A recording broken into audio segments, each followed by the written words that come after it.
Boys and girls, very good afternoon to all of you. Arey, how are you? Where were you? At home? Why? You're not feeling well? Oh, हमको बुलाया नहीं. What was the function? What was the function? हैं? इतने दिन? अच्छा अच्छा अच्छा. हाँ, we were doing the online, no? Yes. चलो. तो फ्रेंड्स, आज हम लोग जनरल क्लॉजेस एक्ट का खात्मा ही कर देंगे. ओके. मेरे को अजीब लग रहा है लेक्चर शुरू करने के टाइम पे. करूँ कि नहीं करूँ लेक्चर? क्या मेरे को सरप्राइज ही मिलेंगे? तो we are at the last part of this chapter, that is section 25 to section number 30 miscellaneous. All the things we have covered, let me just finish it off within just 30 minutes and then we'll revise whole of the act. Okay? चलो. Are you ready? हाँ? तो पहला section है section 25, that is recovery of fines. Now what is this recovery of fines? ये बता रहे हैं that section 63 to section number 70 of the Indian Penal Code, मतलब जनरल क्लॉजेस एक्ट में इंडियन पिनल कोड को रेफर किया हुआ है. उसके 63 से लेके 70 का and the provisions of code of criminal procedure commonly known as a CPC.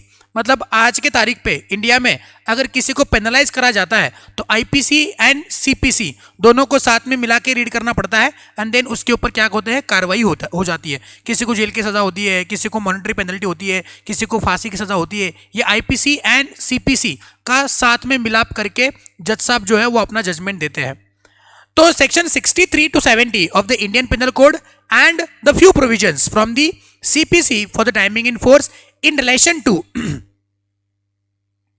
issue and execution of the warrants for the levy of fines shall apply to all fines imposed under any act, regulations, rules or bylaws unless the act, regulation, rule or bylaw contains an express provision to the contrary. मतलब ये बताया हुआ है कि 63 to 70 के अंदर Indian penal code में जो भी लिखा हुआ है और सीपीसी के अंदर जो भी लिखा हुआ है रिगार्डिंग द पेनल्टी, मतलब हो सकता है 63 to 70 ऑफ आईपीसी में कुछ तो लिखा होगा. जैसे क्या लिखा है? तो 63 to 70 में ये लिखा हुआ है that how to recover the fines. क्या लिखा हुआ है? How to recover the fines. लिखो, how to recover the fines, है कि नहीं? जैसे फॉर एग्जाम्पल कंपनीज एक्ट में बहुत सारी फाइन्स पेनल्टीज हमने देखे हुए हैं, तो उसका रिकवरी कैसे करें? इनकम टैक्स एक्ट में आपने बहुत सारे पेनल्टीज और फाइन्स बताया हुआ है, उसका रिकवरी कैसे करें? तो उसको रिकवर करने का प्रोसीजर उस एक्ट में बताया नहीं है. वो एक्ट बताता है कि भैया इतना पेनल्टी है. इनकम टैक्स एक्ट आप इनकम एस्केपेशन की क्या बोलते हैं उसको? एस्केपेशन ही बोलते हैं ना उसको. इनकम एस्केप करेंगे लोगों, है कि नहीं? सिखाएंगे नहीं सिखाएंगे इनकम टैक्स में कि अगर मान लो कोई बंदा अपना इनकम टैक्स रिटर्न में नहीं दिखाता है, डिस्क्लोज नहीं करता है, तो इसको इतना इतना पेनल्टी है. तो जो भी पेनल्टी बताती है इनकम टैक्स, जो बताता है इनकम टैक्स एक्ट या कंपनीज एक्ट, वो उस पर्टिकुलर एक्ट में उसको रिकवर करने का प्रोसीजर नहीं बताता. बस वो बोलता है कि भैया इसके अंदर इतना इतना पेनल्टी है. तो रिकवर कैसे करा जाएगा? तो जनरल क्लॉजेस एक्ट आपको बताता है कि भले किसी एक्ट में फाइन या पेनल्टीज को रिकवर करने का प्रोसीजर नहीं बताया है, तो उसको आप जाके आईपीसी के सेक्शन 63 to 70 के अंदर जो भी प्रोसीजर बताया है और जो आपके लिए रेलेवेंट है उसको उठाओ और उसको रिकवर करो. जैसे फॉर एग्जांपल बहुत सारे तरीके होते हैं किसी भी पेनल्टी और फाइन को रिकवर करने के लिए. पहले तो उसका बैंक अकाउंट अटैच किया जाएगा. ओके, अगर उससे भी रिकवर नहीं हो पा रहा है तो फिर उसकी पर्सनल प्रॉपर्टी अटैच की जाएगी. अगर मान लो जेल की सजा सुनाई गई हुई है तो बंदा है ना भाग गया, है कि नहीं? बंदा भाग गया तो पुलिस को हम लोग उसमें इन्वॉल्व कर सकते ही नहीं कर सकते. पता चला खुशी जी के ऊपर इनकम टैक्स डिपार्टमेंट ने कुछ तो केस डाल दिया, उन्होंने इनकम एस्केप किया हुआ है. ओके, और उनको जेल की सजा सुनाई दी है, मतलब इनको ना 10 साल की सजा, rigorous imprisonment. Okay, and now you know the difference between rigorous and simple imprisonment. What is rigorous? Yes, rigorous imprisonment का मतलब होता है कि जहां पे आपको कुछ काम हार्ड वर्क लगाएंगे. किसके लिए दिए जाते हैं? जो रिगरस ऑफेंस करते हैं, छोटे मोटे ऑफेंस जो करते हैं ना, है कि नहीं? जैसे कि मैंने एक ऑफेंस किया हुआ है कि मैं आपका दिल जीता, मैंने दिल चुराया मैंने आपका, ये मैंने एक छोटा मोटा ऑफेंस किया है, उसके लिए जो भी सजा है सिंपल इम्प्रिजनमेंट भाई। ओके, आपके दिल का जो प्रिजन है उसमें मैं आ जाऊंगा तो सिंपल पेनल्टी है कि नहीं? तो सिंपल इम्प्रिजनमेंट का मतलब होता है कि आपको बस जेल में रखा जाएगा, आपको कुछ परेशानी नहीं होगी उसके अंदर। लेकिन रिगरस मतलब आपको ना पत्थर फोड़ने के लिए बोलेंगे। अब बॉलीवुड मूवीज में नहीं देखते हो क्या, आप हीरो या विलन होता है, वो जाके पत्थर फोड़ता है, फिर पता चला वो इससे उड़ी मार के निकल जाता है, वो दीवार होती है उससे उड़ी मार के निकल जाता है, अरे है कि नहीं? तो ये जो भी है, तो इम्प्रिजनमेंट की सजा उसके ऊपर डिक्लेयर हो चुकी है और वो बंदा भाग गया। तो बताएंगे पुलिस को इन्वॉल्व करेंगे कि नहीं करेंगे? ओके, खुशी जी का एग्जांपल ले रहे थे हम लोग। तो खुशी जी मान लो उनको सजा हुई है 10 साल की इम्प्रिजनमेंट। खुशी जी डरती नहीं है भाई, वो घर पे बैठी है, बोल रहे आ जाने दो, किसको कौन लेके जाएगा मेरे को। ओके, वो बैठी है सोफे में मस्त कॉफ़ी पी रही है, तो आ गया इनकम टैक्स अथॉरिटी वाले। इनकम टैक्स अथॉरिटी बोले कि आपको 10 साल की सज़ा हुई है और हम आपको लेने के लिए आए हैं। बोले कि तू कौन है, तुम्हारे पास वो अरेस्ट करने का पावर है क्या? इनकम टैक्स ऑफिसर या इनकम टैक्स कमिश्नर अरेस्ट करने का पावर रखता, हथकड़ी लेके आएगा?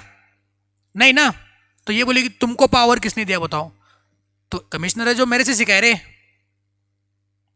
कमिश्नर बोला है तुम भी क्लास में थी, तुम भी वही थे, मैं भी वही था, हो लगता है तुम, मोहित सर ने जब आपको सेक्शन 25 पढ़ाया था तब तुम सो रहे थे।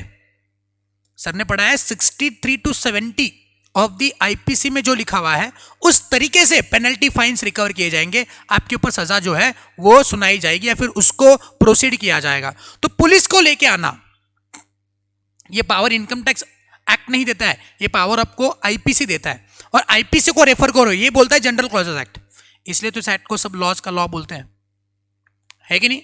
आई बात समझ में? ठीक है, तो बस इतना ही छोटा सेक्शन है कि किसी भी एक्ट में इंडिया के किसी भी एक्ट में कोई फाइन्स पेनल्टीज रिकवर करने का प्रोसीजर या रिकवर करने के बारे में बताया हुआ है, कोई इंपोज करे गए हैं पेनल्टी फाइन्स तो उसको रिकवर करेंगे आप लोग कैसे?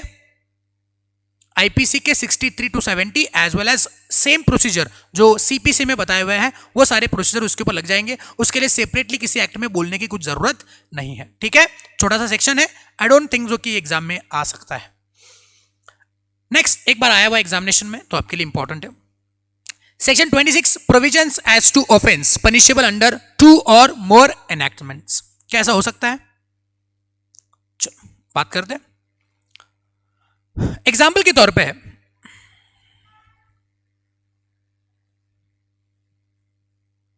जैसे कंपनी अगर मान लेते हैं अपने सिक्योरिटीज को इशू करने के टाइम पे, सिक्योरिटीज मतलब shares, bonds, debentures, whatever, securities को इशू करने के टाइम पे उसमें करता है कुछ ऑफेंस। क्या करता है? ऑफेंस, कुछ गलती करता है, जानबूझ के कुछ कर लेता है, डायरेक्टर्स वगैरह मिल मिला के कुछ ना कुछ तो अगावपना कर लेते हैं, ऑफेंस कर लिया। ठीक है, तो ऐसा नहीं है कि बस उसको कंपनीज एक्ट के अंदर सजा होगी, ये ऑफेंस जो है it is punishable under various acts. Okay, मतलब सारे एक्ट आपके पीछे हाथ धो के पड़ जाते हैं। जैसे पहला एक्ट आएगा आपके साथ कौन? Companies act. कंपनीज एक्ट बोलेगा तुमने अगर सिक्योरिटीज को इशू करने के टाइम पे कुछ गफलेबाजी की है तो कंपनीज एक्ट में ये सेक्शन है, इसके अंदर इतना इतना पेनल्टी है। बस यही नहीं, अब और सुनो, दूसरा सेबी भी आएगा। सेबी बोलेगा भैया लिस्टेड हो तो हम भी आएंगे, बिकॉज हमारे पास भी सेक्शन 24 में पावर है, हमने भी कुछ लिखा हुआ है कि आपको सजा होगी। ठीक है, बस यही नहीं, अब और सुनो, सिक्योरिटीज कंट्रोल रेगुलेशन एक्ट, ये एक्ट है, फाइनल में पढ़ोगे आप, इसके अंदर भी भाई नाम में सिक्योरिटीज कंट्रोल रेगुलेशन एक्ट है ना, तो उसके अंदर भी कुछ लिखा हुआ रहेगा। तो मान लेते हैं कंपनीज एक्ट में आपको 2 साल की सजा बताई हुई है, सेबी में आपको 3 साल की सजा बताई हुई है, और सिकरा में आपको 4 साल की सजा बताई हुई है। तो बताएंगे कितने साल के लिए अंदर जाएंगे?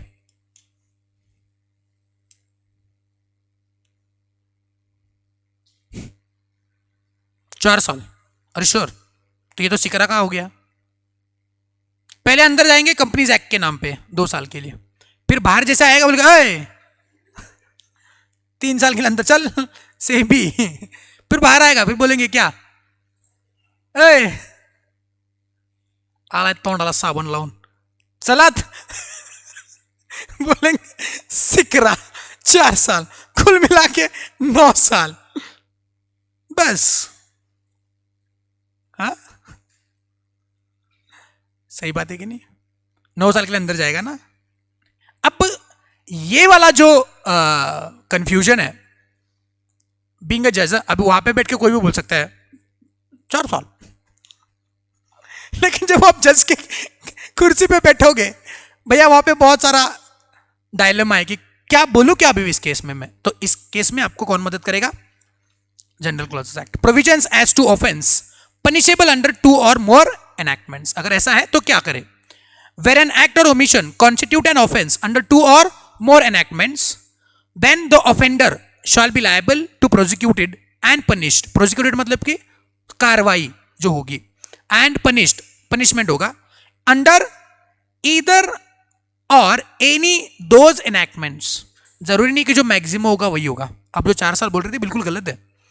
हो सकता है उसको बोला कि यार ऐसा नहीं करना चाहिए था, तो आई एम रियली सॉरी, ठीक है चलो कंपनी जाके 2 साल। हो सकता है भाई, क्यों नहीं हो सकता? सजा को कम भी कर सकते हैं हम लोग, है कि नहीं? हमने सीखा है ना, पावर है उस सजा को कम करने का, है कि नहीं? But shall not B punished twice for the same offence. एक चीज के लिए 2 बार सजा नहीं होती है।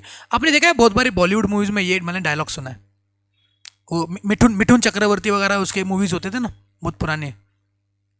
मिठुन चक्रवर्ती को नहीं पता है आपको, है कि नहीं? तो उसके बहुत सारे मूवीज, उसमें डायलॉग खतरनाक होता है वो और वो सीन होता है ऐसा, कोर्ट होता है, कटघरे में खड़ा रहता है, जज साहब सामने बैठे हैं, फिर आर्गुमेंट चल रही है, चल रहा है, फिर मिठुन दा बोलते हैं, ठीक है ना, ओए कानून में इसकी कोई प्रोविजन नहीं है कि एक चीज के लिए 2 बार सजा। जैसे क्या होता है कि एक बंदे का उसने खून किया रहता है मिठुन ने, ठीक है, और उसके लिए किसी और बंदे को ऑलरेडी सजा हो चुकी रहती है, तो फिर पता चलता है कि उसने नहीं इसने मारा, इसको मिठुन ने मारा है, ऐसा लगता है विलन को सजा हुई है, मिठुन ने पूरा ऐसा वो कर दिया अरेंजमेंट की वो उसको। तो फिर वो बोलता है कि एक चीज के लिए 2 लोगों को सजा नहीं हो सकती है। मिठुन दा बोलता है रे ऐसे ऐसे। बॉलीवुड बहुत सारे मसालादार मूवी में ऐसे ऐसे सीन आपको देखे रहेंगे बहुत सारे। तो ये भी वही बताया हुआ है भाई, एक चीज के लिए 2 बार सजा नहीं होती है। आपने ऑफेंस किया ना, एक ही ऑफेंस किया है, लेकिन वो सेम ऑफेंस बहुत सारे एक्ट्स में पनिशेबल है। I am not saying that कि कंपनीज एक्ट में आपने किसी और सेक्शन के अंदर ऑफेंस किया, फिर किसी और एक्ट में किसी और जगह पे आपने कुछ ऑफेंस करा, ऐसा नहीं है। जैसे फॉर एग्जांपल कंपनीज एक्ट में आपने मान लो शेयर्स को इश्यू करने के टाइम पे कुछ गड़बड़ी कर दी, ओके, तो ये कंपनीज एक्ट का हो गया ना भाई। फिर उसके बाद दूसरा कोई फैक्ट्री एक्ट के अंदर आपने कुछ गफलेबाजी कर ली, इनकम टैक्स एक्ट के अंदर आपने कोई गफलेबाजी कर दी। सारे एक्ट अलग अलग बोलते हैं और आपने बहुत सारे ऐसे आगाऊपना किया हुआ है। तो इस बारे में ये नहीं कि एक बार ही सजा होगी, नहीं। हाँ, यहां पे कंपाउंडिंग जरूर हो सकता है, इसको बोलते हैं कंपाउंड करना, है कि नहीं? मान लो यहाँ पे इनकम टैक्स एक्ट में कुछ 5 साल की सजा है, फिर यहाँ पे कुछ और है, फिर यहाँ पे कुछ और है, तो कुल मिला के उसको 15-20 साल का सजा हो रहा है। तो उसको बोलेंगे एक भाई काम करते हैं, तुमको है ना मैं 5 साल के अंदर डालता हूँ और तुमको है ना मैं कुछ मॉनिटरी पेनल्टी लगाता हूँ, ताकि मैंने तुम्हारा सजा कम किया है कि नहीं बताओ, तो फिर मॉनिटरी पेनल्टी इतना इतना देना पड़ेगा। इसको बोलते हैं कंपाउंड करना, मिक्स करना, कंपाउंड करना। लेकिन ये कंपाउंडिंग के बारे में बोल रहे हैं क्या? It is not a compounding, they are talking just about same offence punishable under different acts. अगर ऐसा है तो किसी भी एनैक्टमेंट में वो क्या हो जाएगा बोलो, पनिश हो जाएगा। और ऐसे कानून में प्रावधान है कि एक चीज के लिए 2 बार सजा नहीं होती है। अब ये कहां पे बोला हुआ है? तो if you go to the constitution तो वहां पे आपको ये बात देखने को मिलेगी। आर्टिकल नंबर 22 मतलब 20 क्लॉज 2 किसका? इंडियन कॉन्स्टिट्यूशन को पढ़ रहे हम लोग, नालायक को इज्जत दो। Of the constitution states that no person shall be prosecuted and punished for the same offense more than once. उसके ऊपर सुप्रीम कोर्ट का जजमेंट भी आया हुआ है। According to the Supreme Court, a plain reading of section 26 shows that there is a no bar to the trial or conviction of an offender under 2 enactments, but there is only a bar to the punishment of the offender twice for the same offense. Supreme court क्या बोलता है कि एक बंदे के ऊपर अलग अलग एक्ट में सेम ऑफेंस के ऊपर ट्रायल जरूर हो सकता है। ट्रायल मतलब कोर्ट की जो कार्रवाई होती है उसको बोलते हैं trial, prosecution, trial, these are the different legal words. तो एक ऑफेंस जो अलग अलग एक्ट में पनिशेबल है, तो अलग अलग एक्ट में उसका ट्रायल जरूर होगा कि वो पहली बार कोर्ट कटघरे में खड़ा रहेगा फॉर कंपनीज एक्ट, दूसरी बार कटघरे में खड़ा रहेगा फॉर सिकरा, तीसरी बार खड़ा रहेगा फॉर सेबी। भाई पता तो चले कि नहीं पनिशेबल है कि नहीं, है कि नहीं। ट्रायल जरूर होगा लेकिन एक बार सजा सुनाई गई तो फिर तीनों एक्ट के अंदर पनिशेबल नहीं होता है। In other words section provide that where an act or omission constitute an offence under two enactments the offender may be prosecuted and punished under either or both the enactments but shall not be liable to be punished twice for the same offence. मतलब वो किसी एक act के अंदर punishable हो सकता है लेकिन एक चीज के लिए दो बार ही पनिशेबल नहीं हो सकता। In the state of MP versus V R Agnihotri, मतलब स्टेट के साथ झगड़ा हुआ है। देखो, it was held that when there are two alternative charges in the same trial, example section 409 of the IPC and section 52 of the prevention of corruption act, the fact that accused is acquitted of one of these charges will not bar his conviction on the other। मतलब ये बोला हुआ है कि corruption वगैरह कुछ scene हुआ है तो आईपीसी के अंदर भी करप्शन के बारे में कुछ बोला हुआ है और प्रिवेंशन ऑफ करप्शन एक्ट के अंदर भी सेम बात बोली हुई है। तो आपको क्या करा जाएगा, किसी एक एक्ट के अंदर पनिशेबल किया जाएगा, लेकिन इसका मतलब ये नहीं कि आपने दूसरे किसी एक्ट में क्या नहीं किया है, ऑफेंस किया नहीं है, बस आपको उसके अंदर पेनल्टी नहीं बताई है। लेकिन इसका मतलब ये नहीं कि आप छूट गए। जैसे मान लो यहाँ पे हमने कंपनीज एक्ट का फाइनल कर दिया कि भाई 2 साल चलो, इतना इसका मतलब ये नहीं कि आप सेबी और सिकरा में आपने कुछ ये नहीं किया, गलती नहीं किया। मान लो घर में आपने कुछ मस्ती करा, ओके, तो हो सकता है कि मम्मी पापा आपको छोड़ दें, ओके बोल चलो छोटा है ना क्या ही करेगा अभी, चलो ऐसा नहीं करते, जाओ, छोड़ दिया आपको। तो इसका मतलब थोड़ी ना कि आपने कुछ नहीं किया, अगली बार सेम चीज करके देखो, करो ना, करोगे तो फिर पिछली बार जब जितना मिलना था उससे डबल लग जाएगा इसके ऊपर, है कि नहीं। पिछली बार एक कान के नीचे पड़ती थी लेकिन अभी 10-12 पड़ेंगे सूद के समेत। तो यही है, अगर मान लो सेम ऑफेंस आपने कर लिया सेबी में, कुछ सालों के बाद 2 साल के बाद बाहर आ गया, नालायक ने वापस काम कर दिया सेबी के अंदर, तो फिर अभी नहीं छोड़ेंगे। इसका मतलब पिछले वाली बातों का नोटिंग है अपने पास, ऐसा नहीं कि मैंने छोड़ दिया है। देखो कितना जबरदस्त चीज है, मजा आ रहा है कि नहीं आ रहा है। Provision of section 26 and article 20 clause 2 of the constitution shall apply only when the two offences which form the subject of prosecution is the same. The ingredients which constitute the two offences are the same. If the offences under the two enactments are distinct and not identical, none of the provision will apply.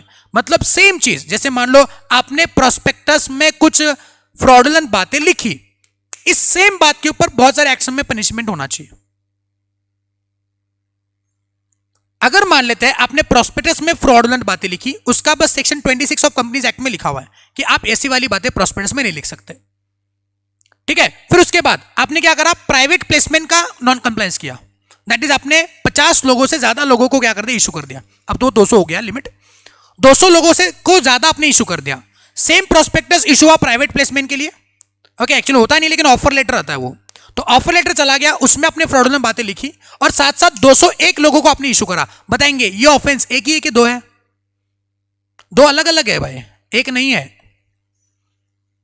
तो ingredient आपकी offence के same होने चाहिए। अगर ingredient same है तो ही हम जाके ऐसे वाले सेक्शन 26 की बातें वहां पे अप्लाई कर सकते हैं, otherwise none of the provision will apply. फिर आपको अलग अलग पेनल्टी, जैसे कि प्रोस्पेक्टस के लिए अलग और आपके प्राइवेट प्लेसमेंट के प्रोविजंस को तोड़ा है इसलिए उसका अलग। तो यहाँ पे 2 साल है, वहां पे 3 साल है, 5 साल के लिए अंदर जाएंगे भाई। हाँ, अब यहाँ पे कंपाउंडिंग के लिए एप्लीकेशन हो सकता है, मेरे बाल बच्चे है छोड़ दो मुझको, हो सकता है अलग से। आई बात समझ में? Are you clear with section 26? Any doubt so far? No, इसका नोटिंग में दूंगा आपको करने के लिए, बस पहले खत्म कर लेते हैं। उसके बाद section number 27, meaning of service by post. लगता है मैंने आपको पहले कहीं देखा है। अच्छा काम करो ना, पहले सेक्शन 26 का है ना वो आरटीओ वाला सवाल पढ़ लो, तुम ऑन इट। मजे आ रहे क्या तुमको?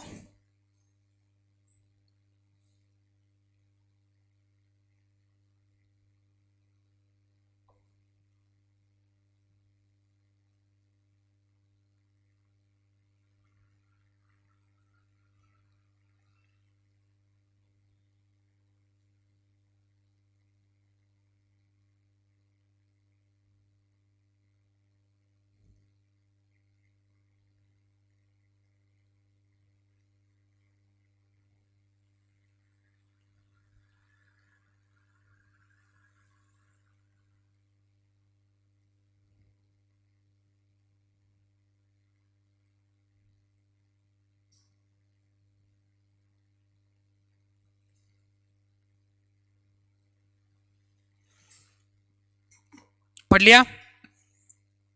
क्या लिखा है इसमें? Income tax act as well as advocate act के अंदर सेम चीज के ऊपर उन्होंने कुछ गलती किया है ना, तो उसको सजा कैसी होगी? तो लिखेंगे आप सेक्शन 26 के हिसाब से किसी भी एक एक्ट में वो पनिशेबल होगा। अच्छा एक बात बताओ कि ये डिसाइड कौन करेगा कि कौन सा कंपनीज एक्ट, सिकरा या सेबी? सर ऑफेंडर खुद। तो कौन डिसाइड करेगा?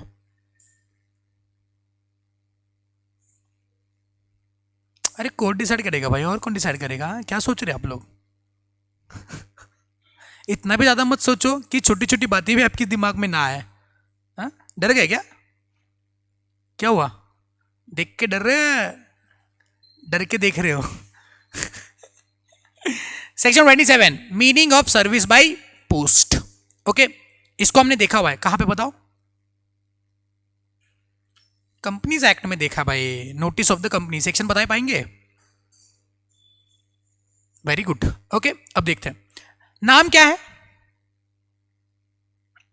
Meaning of service by post. Now before starting this section please give me answer of the question, will you try just? What is the difference between the letter is posted and served? They already didn't posted ना, why they use the word serve? अभी 14 फरवरी आना है ना, I have taken the random date.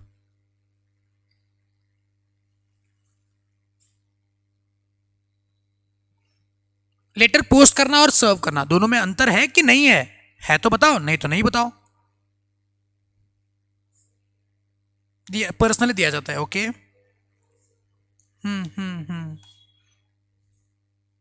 भाई post मतलब post से, और खुद जाके दोगे तो? अच्छा, मतलब किसी और को भेजा अपना खत देके तो उसको बोलेंगे क्या? सर्विस। पोस्टेड और खुद जाके दिया तो? क्या सही बोल रहे क्या भाई? क्या क्या तुमने क्या किया? हाँ, तुमने क्या किया खुद के लेटर का, वो पूछ रहा हूं मैं। तुमने पोस्ट किया? अच्छा, किसी के हाथों भेजा? किसी के हाथों भेजा तुमने? किसको? हाँ, किसको भेजा तुमने लेटर? किसके? क्या लिखा उसमें? शादी का कार्ड था। अच्छा, now he became the law student. अभी पूरा लिख के बता रहा है, शादी का कार्ड मेरा नहीं था, किसी और का था, वो मैंने भेज दिया ना। अभी है ना बैच खत्म होते होते ना, अभी आप मेरे से ट्यून में आ गए कि भैया सर क्या बताना चाहते हैं और क्या बोलेंगे अभी। Good, very good, I am impressed. तो letter is posted and served का मतलब क्या होता है? If I take the letter is posted, then it just only mean that I am sending the letter. And if I use the word served, then I should ensure the receipt of the letter. दोनों में अंतर है बहुत। अब example लेते हैं इनका ही। इन्होंने लेटर भेजा, शादी का कार्ड भेजा, इनविटेशन का कार्ड, दो लोगों को भेजा, mister A and mister B. Mister A को उन्होंने लेटर पोस्ट से भेजा, इनको भी पोस्ट से ही भेजा, लेकिन मिस्टर ए को एक सिंपल पोस्ट से भेजा, उन्हें लाल डिब्बा होता है उसके अंदर डाल दिया। लेकिन मिस्टर बी जो इनके बहुत करीबी है, मामा करीबी है उनके, इनको रजिस्टर्ड पोस्ट से भेजा। अंतर क्या है दोनों में? मिस्टर ए को लेटर मिलेगा कि नहीं मिलेगा उसके बारे में इनको चिंता नहीं है, बोला नहीं आया तो अच्छा ही है, बस बाद में बोम ना मारे इसलिए भेजा मैंने, है कि नहीं? He is not ensuring that the receipt of the invitation card by the mister A, but mister B को रजिस्टर पोस्ट से भेजा। रजिस्टर पोस्ट में क्या होता है पता है? कभी आपने देखा है आपके घर पे इंस्टीट्यूट के जो भी कम्युनिकेशंस आते हैं आपके पास, तो दैट पोस्टमैन है ना use to get sign of anyone who is receiving that letter. जैसे आपका एडमिट कार्ड हो, है कि नहीं, आपका रिजल्ट हो, या फिर जो भी चीज़ हो, तो उसके पास साइन लेता है कि नहीं लेता है? तो what is that register post? मतलब institute will ensure that this particular letter that I am sending to the addressee is been received by the particular person, क्योंकि वो चाहता है कि वो लेटर पहुंचे. ऐसा नहीं कि गया तो गया, नहीं तो गया तो नहीं गया. तो इसका ही मतलब है सर्व्ड एंड पोस्टेड. बात क्लियर है? दोनों में अंतर क्लियर है? अब if I take the example of provision under section 102, there they have written that the notice of the meeting, every meeting shall be served या posted? Shall be served to all members of the company. Yes or no? All the members of the company. Suppose there are 1000 members in the company and the notice is been received by 999 members. One member didn't receive the notice. Now tell me whether the meeting will be valid or invalid. Company had sent it, but it has not been received by one member. Whether it is invalid or valid meeting. Meeting क्या होगी, valid या invalid? इतना सोचने की जरूरत है क्या तुमको नलायक हो? हाँ, मीटिंग इनवैलिड है भाई, एवरी मेंबर तक पहुंचना चाहिए. हाँ, अभी इसमें बीच में कुछ तबाही मच गई, मान लो पोस्ट ऑफिस से जल गया, जल के खाक हो गया, बाढ़ आ गई, बाढ़ में बह गया, कोरोना हो गया, पोस्ट मास्टर को जो भी चीज़ है उसकी वजह से नहीं मिला, तो उसमें कंपनी की कोई गलती नहीं है. लेकिन कंपनी ने मेक श्योर करना है that it has been what, ए मेरे जवानों, it has been served. Company should have the evidence that every member has received the notice of a meeting. आई बात समझ में? तो इसलिए जनरल क्लॉज एक्ट बोलता है कि सर्व का मतलब क्या होता है. कंपनी बोली कि मैंने तो भेज दिया था, मिला नहीं तो मेरे को क्या है. जनरल क्लॉज एक्ट बोलता है ऐसा नहीं. तो when we should construe that the particular intimation or notice has been served, general clause act बोलता है where any legislation or regulation requires any document to be served by the post, then unless a different intention appears, the service shall be deemed to be affected. मतलब वो service हुआ है ऐसा मानेंगे. अब ऐसा नहीं है कि मैंने उस मेंबर के रजिस्टर एड्रेस पे वो लेटर भेजा, तो हो सकता है नलायक ने घर ही बदल दिया हो और अपना एड्रेस कंपनी के पास दिया नहीं हो, लेकिन मैंने पास कंपनी के पास जो भी रजिस्टर एड्रेस है उसके यहाँ पे तो मैंने रजिस्टर पोस्ट से भेज दिया ना भाई, तो कंपनी इज रिलीव्ड. बोलेगी मैंने तो भेज दिया था, अब नालायक वहां पे नहीं रहे तो मेरे को क्या. हो सकता है बीवी ने उसको बहुत मारा धोड़ा तो भाग के चला गया. हो सकता है ना, ऐसे हो सकता है भाई, तो चला गया, वहां पर नहीं रहता है वो. समझो बात को. फिर ये गलती किसकी, कंपनी की, उसकी. तो हम मानेंगे डीम्ड, मान लेंगे कि सर्विस ऑफ नोटिस हो चुका है. जरूरी नहीं कि होना ही है, मान लो. कब मानेंगे? कंपनी ने कुछ प्रिकॉशंस लेने हैं तब मानेंगे. पहला, प्रॉपरली एड्रेस होना चाहिए. लिख दिया कोल्हापुर, अरे भाई कोल्हापुर में किधर? बोले कि टाकाला कोल्हापुर. अब टाकाला कोल्हापुर में किधर? बोला ये बिल्डिंग नंबर, ये बिल्डिंग कहाँ पे है, नहीं आगे पीछे कुछ लैंडमार्क है कि नहीं, मैं मेन रोड के बाजू में, मेन रोड के नीचे, मेन रोड के ऊपर, कहाँ रहता है? तो सही बात है कि नहीं? प्रॉपरली एड्रेस होना चाहिए ना, उसका नाम लिखना चाहिए उसके ऊपर, उसका मोबाइल नंबर लिखना चाहिए उसके नीचे. भाई नहीं मिला तो फोन करेंगे, घर को ताला लगा हुआ है, फोन करो उसको, कहाँ चला गया है तू, है कि नहीं? तो प्रॉपरली एड्रेस. अगर एड्रेस प्रॉपर नहीं है तो कैसे मानेंगे सर्विस हुआ है करके? नहीं मानेंगे. दूसरा, प्री पेइंग, पैसा तुम पे करो. कौन? कंपनी पे करेगी, नहीं तो बोलेगी तो मेंबर्स है तुमसे तुम्हें भरा. ऐसा होता है ना. पोस्ट पेइंग भी होता है कि आप जनरली, ऐसा अमूमन तौर पे पोस्ट ऑफिस एक्सेप्ट नहीं करता है, लेकिन कई बार हो सकता है, तो उसको प्री पेइंग, पहले ही पे करना है. तब कैसे लगाए आपने टिकट?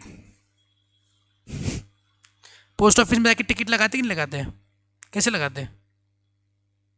ऐसा एकदम वो फेविक्विक वगैरह लेके जाते हैं लड़कियां. इस मामले में बहुत ऐसा ये होती है, they are really particular about all this things. जाएंगे तो वो फेविक्विक लेके जाएंगे. बॉयज आजू बाजू में ना तो ऐसे देखते हैं. कॉलेज में एडमिशन वगैरह लेना है ना, तो फोटो चिपकाना होता है ना खुद का, ऐसा फोटो लेके घूमते, एक हाथ में फोटो और एक हाथ में फॉर्म ऐसे लेके घूमते हैं. है क्या कुनाकड़? बताओ बॉयज ऐसे ही घूमते कि नहीं घूमते भाई? क्योंकि सास भी कभी बहुत ही, मेरे को पता है. फिर at that time you should search for the girl only, because सारे नालायक वेल्ले ऐसे ही घूम रहे हैं. लेकिन लड़कियों के पास बराबर है, फेविक्विक वगैरह होता है तो थोड़ा सा दीदी जी थोड़ा तो दे देती है, ऐसा लगा के देने, वापस देने का उसको। नहीं तो इसमें सीन क्या होता है पता है? ये लेकिन उसने ले लिया तो साइड में एक बंदा होता है, मतलब भी दे रही तो उसके साइड में खड़ा, उसके साइड में होता है, फिर दीदी को वापस चाहिए रहता है, तो दीदी ने किसको दिया है? रोशन जी को दिया। दीदी जी रोशन जी की तरफ गुस्से से देखती है, ऐसा ना, तो रोशन जी ट्राइज टू सर्च कि ये होते होते किसके पास गया है कि नहीं भाई? उतना ऑकवर्ड सिचुएशन होता है वो। Might have experience that. छोड़ो वो बात नहीं है अपनी। तो प्रीपेइंग होना चाहिए, ठीक है, मतलब वो जो टिकट विकेट होता है ना, उसके बाद करके चिपका दो, हो गया काम। उसके बाद पोस्टिंग बाय रजिस्टर पोस्ट, ऐसा चिपकाया और लाल डिब्बे में छोड़ के आने का नहीं।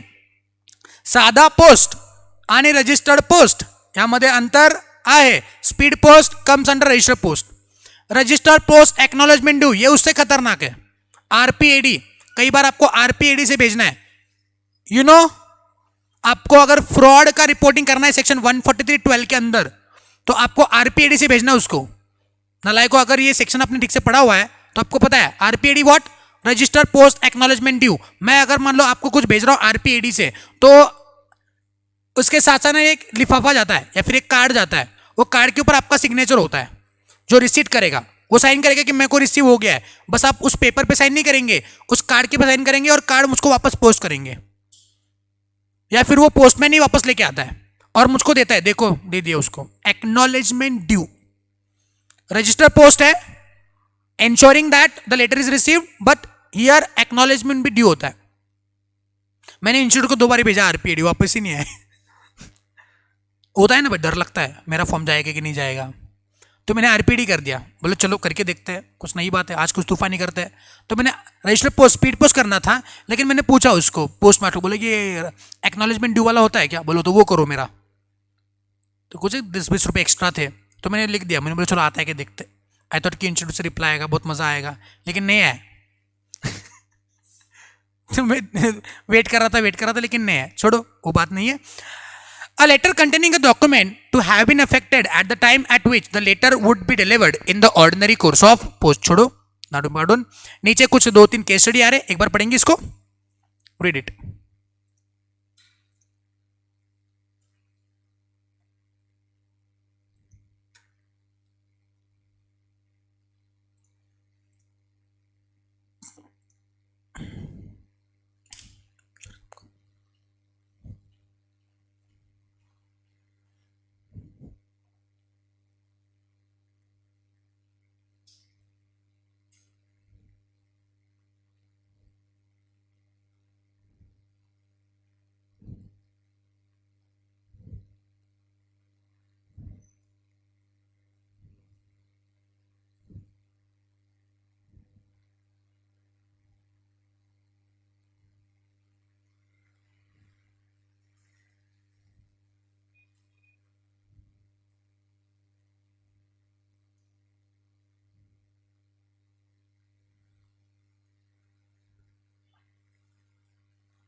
Is it over? चलो आगे बढ़े। नेक्स्ट वन है section 28, that is citation of the enactment. Now what is citation of the enactment? मैंने आपको कंपनीज एक्ट पढ़ाने के टाइम पे कंपनीज एक्ट खोल करके दिखाया था। फॉर एग्जाम्पल यहाँ पे है क्या, कंपनीज एक्ट, यस, ओके। सो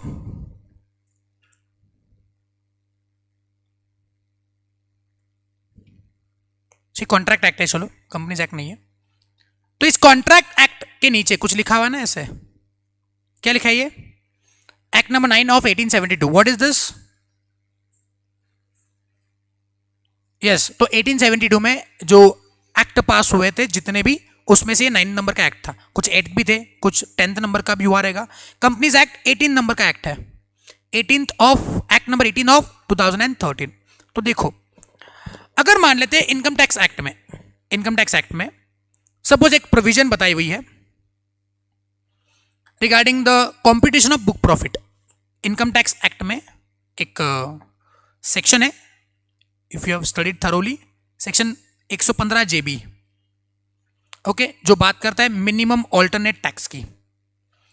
अब मिनिमम ऑल्टरनेट टैक्स का मतलब क्या है कि आपका जो बुक प्रॉफिट होता है, not profit as per income tax, because profit as per income tax and profit as per books दोनों अलग अलग होता है ना।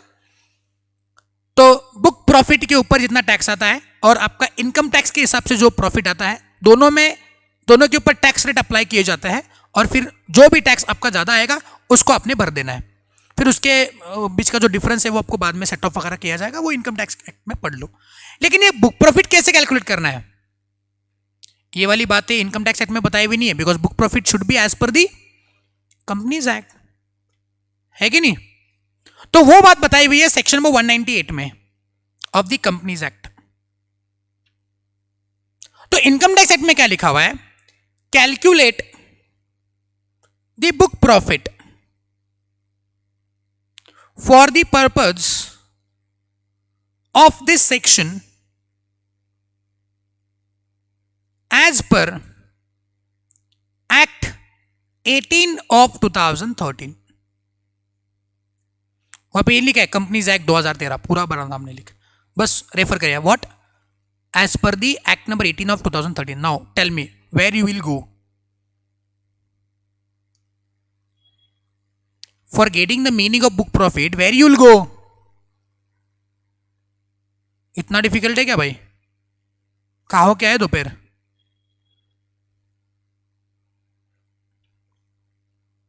तो इतना डर के बोलने की क्या जरूरत है? तो ये वाली बातें कंपनीज एक्ट में बताई हुई है। तो एक्ट नंबर 18 क्या है, कंपनीज एक्ट। तो कंपनीज एक्ट में जाओ, तो ये वाली बात कि आपको एक्ट नंबर 18 बोला तो वहां पे जाओ, ये किसने बताई? ये आपको बताई है section number 28। In any central act or regulation and in any rule, by law, instrument or document made under or with the reference to any such act or regulation, any enactment may be cited. Cited का मतलब क्या है? Citation बोलते हैं ना, citation मतलब कि refer करना, उस चीज का मीनिंग निकालना, उसको बोलते हैं citation. Any enactment may be cited by reference to the title और शॉर्ट टाइटल। हमने देखा है ना, किसी भी एक्ट के 2 टाइटल होते हैं, एक लॉन्ग टाइटल, एक शॉर्ट टाइटल। तो हो सकता है उसका शॉर्ट टाइटल उसमें लिखा जाए, जैसे निगोशिएबल इंस्ट्रूमेंट एक्ट, पूरा लिखने की जरूरत नहीं। अगर उसका शॉर्ट टाइटल एनआई एक्ट है तो NI act, general clauses act, उसका अगर शॉर्ट नेम बताया कि उसका शॉर्ट नेम है जीसी है, ये मैंने खुद से बनाया, it is not A short name, लेकिन हो सकता है। जैसे कि सिक्योरिटीज कंट्रोल रेगुलेशन एक्ट, उसका शॉर्ट नेम सिकरा है, तो किसी और एक्ट में सिक्योरिटीज कंट्रोल रेगुलेशन एक्ट, इतना लिखने की क्या जरूरत है? वो लिख रहा है सिकरा। Securities exchange board of India, इतना बड़ा लिखने की क्या जरूरत है? बिकॉज बहुत सारे एक्ट में ऐसी वाली बातें, इसका रेफरेंस आ जाएगा, तो लिख दिया शेबी। तो शेबी मतलब क्या है? और शेबी नाम का कोई एक्ट ही नहीं है कि नहीं बताओ? वो इन्विटेशन कार्ड से याद आया मेरे को, शादी का इन्विटेशन कार्ड होता है ना, नीचे आता है आमच्या मामाचा लग्नाला आता, हाँ, तो नीचे किसका नाम आता है? पिंटू, गोटिया, चिन्नू, ऐसा होता है कि नहीं होता है? आमच्या मामाचा लग्नाला येतं, ऐसा लिख करके नीचे आता है कि नहीं आता है? अच्छा, चिंटू कौन है? ये गोटिया कौन है? ये चीनू कौन है? ये सोनू कौन है? ये मोनू कौन है? ये टिल्लू कौन है? कौन है ये लोग? इनका पूरा नाम नहीं लिखते हैं स्कूल में, जो नाम दर्ज हुआ है उनका। मान लो गोटिया का नाम कुछ और है, श्रीवर्धन,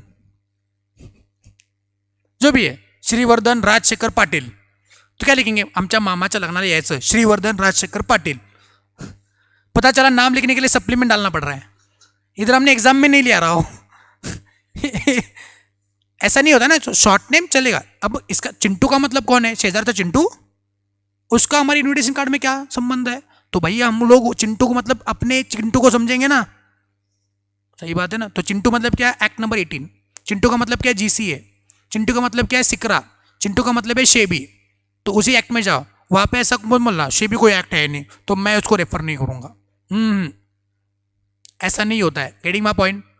तो any enactment may be cited by reference to the title और short title, conferred thereon by the reference to the number and years thereof. हो सकता है उसका शॉर्ट टाइटल रेफर किया जाए या फिर reference to the number and year there of. Act number 18 of 2013।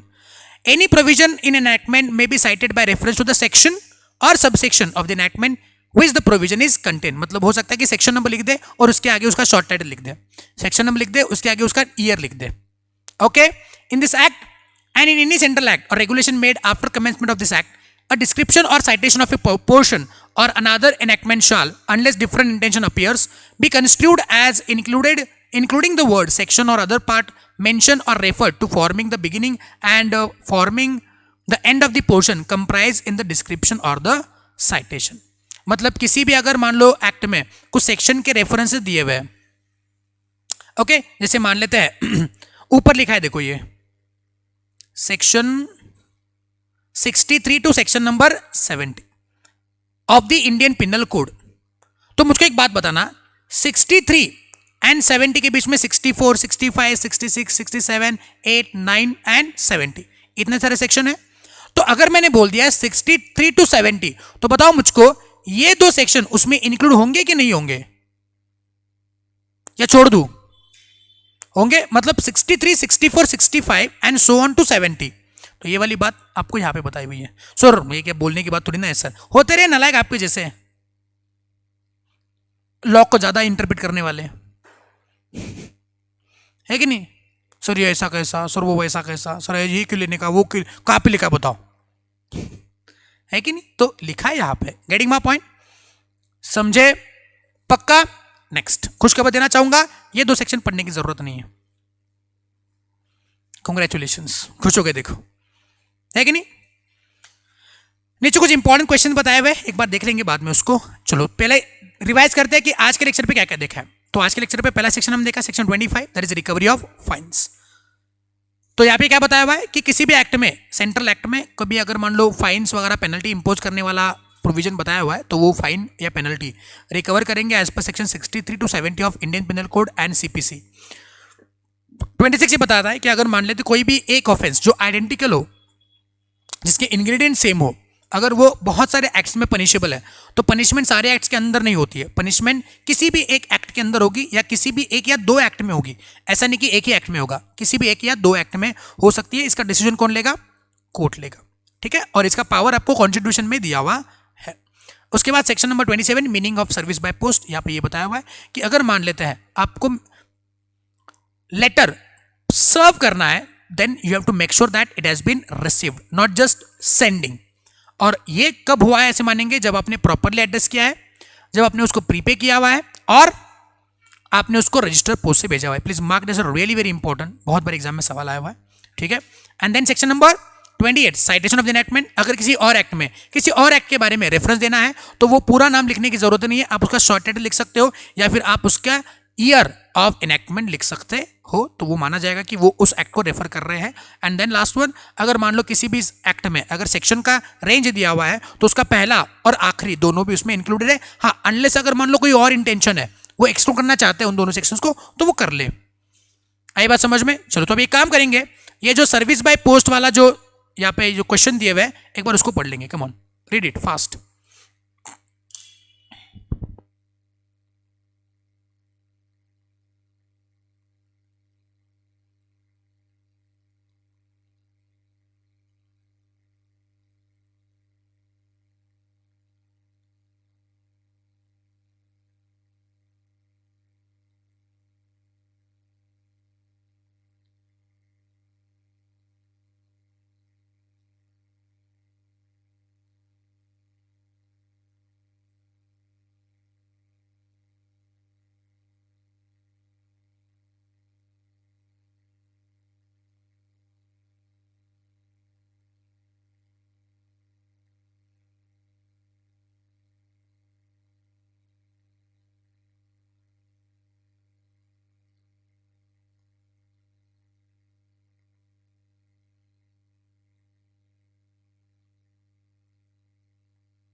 Is it और ऊपर भी एक सवाल है पढ़ लेते, स्टडी मटेरियल का सवाल है।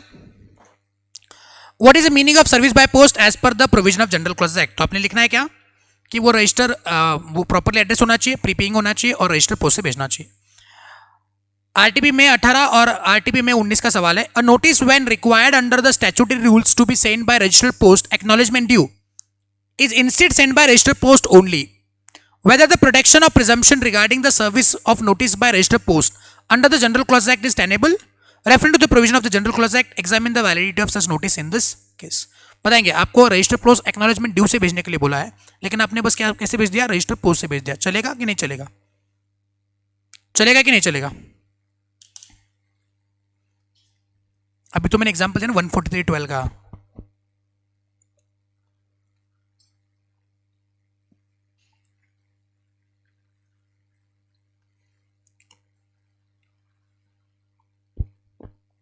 तो इन माय ओपिनियन नहीं चलेगा। ओके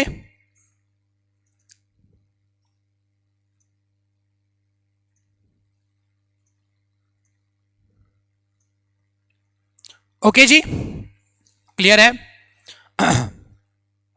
नीचे कुछ सवाल आ रहे हैं यहाँ पे, अदर इंपॉर्टेंट क्वेश्चंस देख लेते हैं। What is financial year under the general clause act which starts from 1st of April? What is the immovable property under general clause act which is not movable? Definition दिया हुआ है immovable property का, देख लेना एक बार।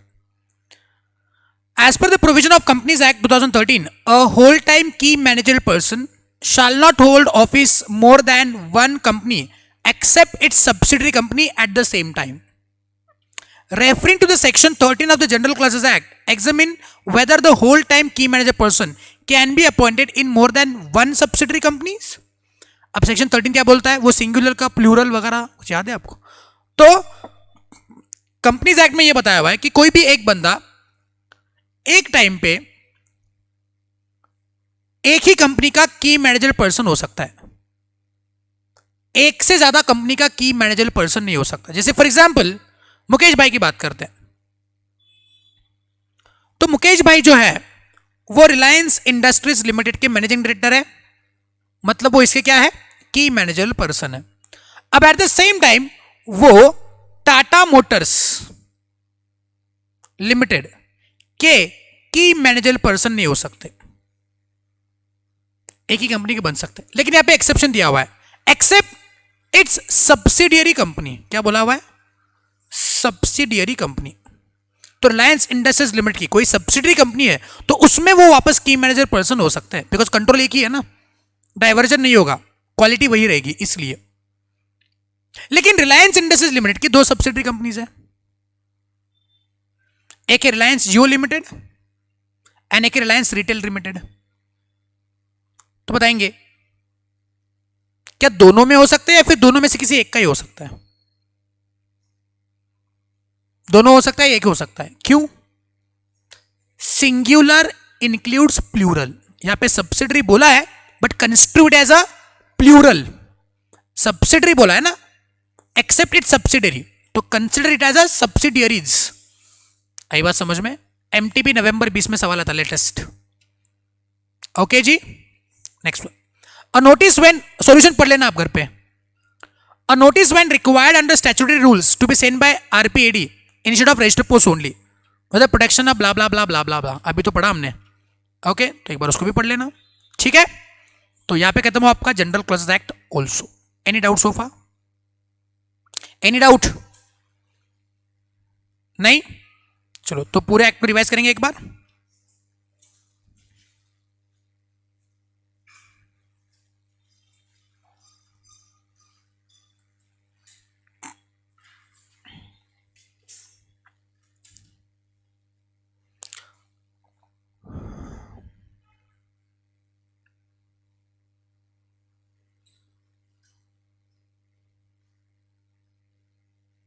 Yes, तो ये रहा आपका जनरल क्लॉजेज एक्ट। ऊपर की कहानी हमने रिवाइज करने की जरूरत नहीं है, जैसे प्रिलिमिनरी बात है जीसीए 1 जीसीए 2 वगैरह वगैरह वगैरह। तो सबसे पहली बात कि ये एक्ट कहां कहां पे अप्लाई करता है, तो इस एक्ट की कोई स्पेसिफिक एप्लीकेबिलिटी नहीं है। जिस एक्ट को आप देख रहे हो, जिस एक्ट के लिए जनरल क्लॉजेज एक्ट रेफर हो रहा है, उस एक्ट का जो एप्लीकेबिलिटी रहेगा वही जनरल क्लॉज एक्ट का एप्लीकेबिलिटी है। जैसे फॉर एग्जांपल बात करूं इंडियन कॉन्ट्रैक्ट एक्ट, तो Indian contract is applicable to whole of India, तो होल ऑफ इंडिया एप्लीकेबल है, तो जनरल क्लॉज एक्ट की एप्लीकेबिलिटी भी होल ऑफ इंडिया। अगर कोई एक्ट है जो किसी पर्टिकुलर एरिया पे नहीं लगता है, सेज पे वो एक्ट अप्लाई नहीं करता है, तो जनरल क्लॉज एक्ट भी सेज को अप्लाई नहीं करेगा उस पर्टिकुलर एक्ट के लिए। तो टेरिटोरियल एक्सटेंड जो होता है वो वैसा देखा जाता है जिस एक्ट के इंटरप्रिटेशन के लिए हम लोग जनरल क्लॉज एक्ट को रेफर कर रहे हैं। आई बात समझ में? नेक्स्ट वन, पहला डेफिनेशन है act. Act includes series of acts and again omissions also. It extends to illegal omissions. Affidavit. What is affidavit? Affidavit including affirmations or declaration instead of swearing. Important definition मैंने बोला था, आपको याद रखना है. Document, ये भी important definition है. What is document? It comprises of matter, substance, means and record on a particular matter, on any substance, किसी means के लिए and record के लिए. ये बातें आप एक बार पढ़ लेना, बहुत इंपॉर्टेंट चीज है, एग्जाम के लिए आ सकता है. Father, father includes adoptive father. Son includes adoptive son. Financial year starts from first day of April. Year माने ब्रिटिश कैलेंडर, फाइनेंशियल ईयर नहीं. Good faith, again important. Good faith का मतलब क्या है? कोई भी चीज जो ऑनेस्टली की हुई हो और निग्लिजेंटली किया हो या नहीं किया हो फर्क नहीं पड़ता है. लेकिन मोंग ऑंग पू एंड मोंग सी मोंग, इसमें क्या लिखा हुआ है? Nothing is said to be done in good faith which is done without any due care. अगर आपने ड्यू केयर लेके नहीं किया है तो वो गुड फेथ में माना नहीं जाएगा. You to take a due care, negligently करने का नहीं. लेकिन जनरल क्लॉज क्या बोलता है? निग्लिजेंटली हो या नहीं हो गुड फेथ ही मानेंगे. लेकिन इस केस के अंदर क्या बोला है? हाँ, फिर क्या फॉलो करे सर? तो जज साहब किसी भी केस के सर्कमस्टेंस को देखता है और चेक करेगा कि ये फॉलो करूं कि ये फॉलो करूं. ओके, जज साहब इसलिए तो दिमाग होता है ना उनके पास, जो हमारे पास नहीं है. Okay, government includes both central and state. किसी भी एक्ट में गवर्नमेंट गवर्नमेंट बोला है तो इसमें स्टेट एंड सेंट्रल दोनों इंक्लूड हो जाएंगे. उसके बाद अभी देखा immovable property. It shall include what? Land, benefits to arise out of land, things attached to land and anything which is fastened to earth permanently. Imprisonment, इसमें rigorous simple defined under Indian penal code. Month माने British calendar. Movable property other than immovable property. Person में क्या क्या आएगा? हम natural person भी आएंगे, company, association, body of individuals, भले इनकॉर्पोरेटेड एरिया नहीं है. उसके बाद सेक्शन नंबर 5 क्या बोल रहा था आपको? कि किसी भी एक्ट में अगर मान लेते एनफोर्समेंट का डेट बताया हुआ नहीं है तो जिस दिन पे क्या हो गया, प्रेसिडेंट जी का असेंट आ गया, उस दिन से मानो एनफोर्स हो गया. अदरवाइज डेट बताई हुई है तो उस डेट से वो एनफोर्स हो जाएगा. उसके बाद वो एक्ट जो अप्लाई होता है वो कैसे होता है? वो पिछले दिन रात के 12 बजे से आगे अप्लाई कर जाता है, उसके लिए टाइमिंग का कोई इश्यू नहीं है. उसके बाद सेक्शन नंबर 6 रिपील, बहुत ही इंपॉर्टेंट चीज है. क्या बताया हुआ है कि अगर मान लेते कोई एक्ट रिपील हो जाता है तो रिपील होने से जो चीजें उस एक्ट में थी नहीं थी उसको रिवाइव किया नहीं जाएगा. उसके अंदर कोई ऑपरेशंस चालू हो गए थे तो वो भी अफेक्ट नहीं होंगे, जैसे कि कोई कमेटी वगैरह बिठाई है तो चालू रहेंगे. उसके बाद कोई भी राइट प्रिविलेजेस, सेज में कुछ प्रिविलेजेस वगैरह दिए थे तो एक्ट जाने की वजह से वो प्रिविलेज नहीं जाएंगे. कुछ पेनल्टी, कुछ फॉरफीचर, कुछ पनिशमेंट आपके ऊपर अगर प्रोसिक्यूट की गई थी तो वो भी बातें आपके ऊपर अप्लाई करेगी. एक्ट गया, पेनल्टी गई, ऐसा नहीं है. और साथ साथ कुछ इन्वेस्टिगेशन अगर आपके ऊपर चल रहा है तो इन्वेस्टिगेशन भी कंटिन्यूड रहेगा इवन इफ वो एक्ट चला गया है. यहाँ पे एक केस स्टडी आ रहा है, रिपील वर्सेस डिलीशन. मैंने बता दिया था कि रिपील का मतलब क्या होता है? किसी ओल्ड एक्ट के लिए कोई नया एक्ट आता है. डिलीशन क्या होता है? डिलीशन पूरा एक्ट ही खारिज हो जाता है. उसके बाद repeal of amendments act. Okay, इसमें क्या बताया था मैंने आपको कि कंपनीज एक्ट का एग्जांपल दिया था. तो कंपनीज एक्ट में बहुत सारे अमेंडमेंट एक्ट आते रहते हैं. तो एक अमेंडमेंट एक्ट आ गया तो पुराना अमेंडमेंट एक्ट उससे रिपील हो जाता है. लेकिन पुराने अमेंडमेंट एक्ट में जो बातें बताई हुई थी वो बातें निकल जाएगी, ऐसा नहीं, उसकी एप्लीकेबिलिटी भी रहेगी अनलेस एंड अनटिल अगर वही जाके अमेंड हुआ है तो. उसके बाद revival of the repeal act. अगर चाहे कि कुछ बातों को रिवाइव करे तो वो रिवाइव भी कर सकते हैं, जैसे प्रोड्यूसर कंपनी का मैंने एग्जांपल आपको दिया था.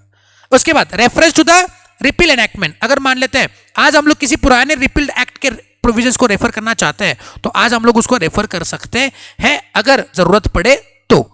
उसके बाद next one commencement and termination. अगर मान लेते टाइमिंग फ्रॉम एंड टू से शुरू होता है तो पहला दिन एक्सक्लूड करो और लास्ट वाला दिन उसमें अंदर ले लो. आई बात समझ में? सीरीज में उसको अंदर लेना है. उसके बाद competition of time.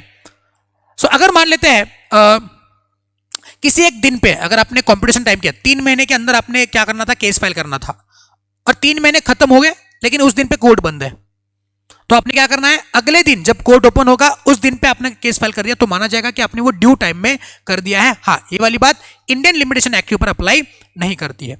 Measurement of distance याद है आपको, इंजीनियरिंग की क्लास लिया था हमने, स्ट्रेडिया है, हेयर स्ट्रेडिया वगैरह वगैरह कुछ याद है ना आपको, ये सुनो, तो वो कैसा होता है, एकदम straight line on a horizontal plane. उसके बाद प्रोरेटा, अगर मान लेते हैं आपको ड्यूटी क्वांटिटी बेस पे बताई हुई है तो उसका जो भी रेंज है उस रेंज में जितना भी प्रोडक्शन होगा उसके ऊपर आपको ड्यूटी देनी पड़ेगी। उसके लिए पार्शियल ड्यूटी अवेलेबल नहीं है। 100 से लेकर 200 तक मैन्युफैक्चरिंग करोगे तो 1000 रुपए, तो आप चाहे 150 करो, 175 करो या 200 करो, आपको 1000 रुपए का ही ड्यूटी देना पड़ेगा। वैल्यू बेस्ड है तो फिर वहां पे रेट पे आएगा। फिर एड वैलोरम ड्यूटी है तो वैल्यू बेस पे आएगा ना 18%, तो उसका जितना वैल्यू आएगा उसका 18%। उसके बाद जेंडर एंड नंबर, तो क्या ही इंक्लूड शी, क्या शी इंक्लूड सी, क्या सिंगुलर इंक्लूड प्लूरल, क्या प्लूरल इंक्लूड सिंगुलर, यस, कितने होशियार हो आप। उसके बाद अगर मान ले किसी भी अथॉरिटी को लॉ बनाने का पावर दिया है, रूल बनाने की पावर दिया है, तो जब तक उसको निकालेंगे नहीं तब तक वो पावर टाइम टू टाइम जब उसको लगे एक्सरसाइज कर देगा। Section number 24 of the companies act. उसके बाद section number 15 power to appoint ex officio, अगर मान लेते किसी भी एक्ट में अगर मान लेते हैं कोई भी एक अथॉरिटी अपॉइंट करनी है और वो अथॉरिटी ऑफिस के नाम से अपॉइंट होनी है, जैसे प्लानिंग कमीशन का हेड प्राइम मिनिस्टर होगा तो प्राइम मिनिस्टर का नाम भी लिख सकता हूं मैं, तो नाम लिखो या ऑफिस लिखो बात तो सेम ही है। ओके, उसके बाद जो अपॉइंट करने का पावर रखता है वो सस्पेंड करने का भी पावर रखता है। सब्स्टिट्यूशन ऑफ फंक्शनरी, अगर मान ले कमिश्नर ऑफ इनकम टैक्स की जगह पे असिस्टेंट कमिश्नर काम कर रहा है because commissioner of income tax का ऑफिस खाली है, then in that case commissioner को जो लॉ लगते हैं वो सारे law assistant commissioner of income tax को भी लग जाएंगे। सक्सेसर, अगर मान लेते हैं आज के दिन पे कोई कंपनी है जिसमें डायरेक्टर है, उन्होंने एक चेक इशू किया और वो 2 महीने के बाद क्या हो गया, बाउंस हो गया, तो 2 महीने के बाद जो डायरेक्टर्स रहेंगे उनके ऊपर केस फाइल करा जाएगा। हाँ, अभी कोर्ट डिसाइड करेगा कि किसको पेनल्टी डालनी है, लेकिन केस तो उनके ऊपर ही पास होगा जो उसके सक्सेसर्स है। और ये रूल कब लागू होता है, जहां पे ऑर्गेनाइजेशन परपेचुअल सक्सेशन में काम करती है। उसके बाद office of cheap and subordinate, ये यहां पे क्या बातें हुई थी अपनी कि ये जो ड्यूटी होती है वो ड्यूटी क्या होती है, बोलो, सुपीरियर की सबऑर्डिनेट के पास क्या हो जाती है, शिफ्ट हो जाती है। उसके बाद कंस्ट्रक्शन ऑफ द रूल्स, अगर मान लेते हैं कोई भी नोटिफिकेशन, कोई भी ऑर्डर, कोई भी रूल के अंदर अगर मान लेते हैं कोई बातों का जिक्र हुआ है और उसको उस एक्ट में, उस रूल में डिफाइन नहीं किया है, तो वो रूल कौन से एक्ट के लिए है, उस एक्ट में जाके देखो कि वहां पे उसको डिफाइन किया है क्या। अगर डिफाइन किया है तो फिर वहां से आप उसका मीनिंग ले लो। Private company, public company, small company, OPC का मैंने आपको एग्जांपल वहां पे दे दिया था। उसके बाद पावर टू अमेंड और रिस्काइन, जो अथॉरिटी रूल बनाने का पावर रखता है वो उसको अमेंड करने का भी पावर रखता है। सेंट्रल गवर्नमेंट रूल बनाने का पावर है तो वही उसको अमेंड भी करेंगे। उसके बाद अगर मान लेते हैं कोई एक्ट पास हो चुका है, लागू नहीं हुआ है, और एक्ट पास होने से लागू होने तक उसके लिए कुछ रूल्स भी बना दिए, तो ये रूल्स तब तक नहीं आएंगे जब तक वो एक्ट कमेंस नहीं होता है। उसके बाद प्रीवियस पब्लिकेशन, तो यहां पे हमने देखा था कि अगर मान लेते सेबी के पास पावर है to make the law relating to securities, तो अगर ये पावर ऐसा बताया हुआ है कि SEBI can make the rules, SEBI shall have the powers to make the rules regarding the securities subject to previous publication, तो रूल्स के लिए भी आपको पब्लिक कमेंट्स लेने पड़ेंगे। जैसे एक्ट के लिए लेते थे वैसे रूल्स डायरेक्ट इंप्लीमेंट ही होता है, लेकिन अगर प्रीवियस पब्लिकेशन की बात बोली हुई है तो प्रीवियस पब्लिकेशन करना पड़ेगा। उसके बाद कंटिन्यूएशन ऑफ द नोटिफिकेशन, अगर मान लेते हैं कि कोई भी नोटिफिकेशन सर्कुलर पुराने रिपील्ड एक्ट में आया हुआ था और उसके बारे में नए एक्ट में कोई जिक्र नहीं है, तो वो चाहे तो कंटिन्यू कर सकते हैं क्योंकि आज उसका मतलब नहीं डिराइव हो रहा है। ओके, फिर उसके बाद कुछ प्रीवियस पब्लिकेशन के बारे में बोला हुआ है, तो वही वाली बात है ऊपर वाली कि आप अगर चाहते हो तो प्रीवियस पब्लिकेशन के साथ उस रूल को, उस ऑर्डर को पास कर सकते हो। उसके बाद मिसलेनियस में आए थे रिकवरी ऑफ फाइन्स, इसमें क्या बताया हुआ था कि अगर मान लेते हैं कि किसी भी एक्ट में कोई फाइन पेनल्टी वगैरह बताई हुई है तो उसको रिकवरी करेंगे 63 to 70 एंड सीपीसी के मुताबिक। उसके बाद अगर मान लेते हैं कोई भी बंदा जिसने 2 एक्ट के अंदर, 2 या 2 से ज्यादा एक्ट के अंदर सिमिलर इंग्रेडिएंट होने वाले आइडेंटिकल ऑफेंस किए हुए, तो उसको किसी 2 एक्ट के अंदर पनिशमेंट मिलेगा, सारे एक्ट के अंदर नहीं मिलेगा। Service by post again important है। सर्विस बाय पोस्ट का मतलब है, सर्विस का मतलब होता है कि उसको वो लेटर मिल चुका है, इसको इंश्योर करना। तो कैसे होगा, एक तो उसको प्रॉपरली एड्रेस करो, प्रीपे करो और रजिस्टर पोस्ट से भेजो। हाँ, आरपीआईडी से भेजा तो आरपीआईडी से ही भेजना है।